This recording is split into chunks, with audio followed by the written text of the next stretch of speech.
ये एक प्रेरणादायक कहानी है जो गौतम बुद्ध की शिक्षाओं पर आधारित है। एक समय की बात है, गौतम बुद्ध अपने शिष्यों के साथ एक गांव में पहुंचे।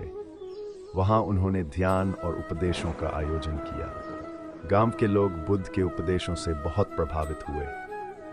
लेकिन गांव में एक अंधा आदमी था जो बुद्ध के बारे में सुनता तो था, लेकिन उन्हें देख नहीं सकता था। वह सोचता था कि जो बातें बुद्ध करते हैं वे केवल एक कल्पना है और उनका कोई वास्तविक आधार नहीं है। एक दिन वह अंधा आदमी बुद्ध के पास पहुंचा और उनसे पूछा, आप कहते हैं कि इस दुनिया में रोशनी है, रंग हैं और सुंदर दृश्य हैं, लेकिन मैं उन्हें नहीं देख सकता, तो कैसे मान लूं कि ये सब सच है?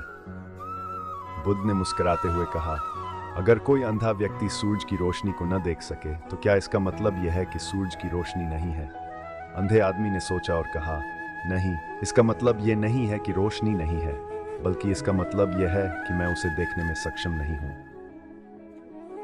बुद्ध ने समझाया, बिल्कुल सही। इसी प्रकार यदि तुम मेरी शिक्षाओं को नहीं समझ पा रहे हो तो इसका मतलब यह नहीं कि वे सच नहीं है।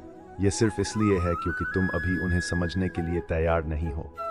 तुम अपनी आत्मा की आंखें खोलने का प्रयास करो और तुम सच्चाई को जान पाओगे। बुद्ध की इस बात से अंधा आदमी बहुत प्रभावित हुआ और उसने आत्मा की आंखें खोलने के लिए ध्यान और साधना का मार्ग अपनाया। समय के साथ उसने अपनी अंतरात्मा में ज्ञान का प्रकाश पाया और उसकी पूरी जीवन दृष्टि बदल गई। सिख सच्चाई को पहचानने के लिए अपनी आत्मा की आंखें खोलनी होती हैं और धैर्य और समझदारी से काम लेना होता है। सुप्रभात, आपका दिन ज्ञान और प्रेरणा से भरा हो।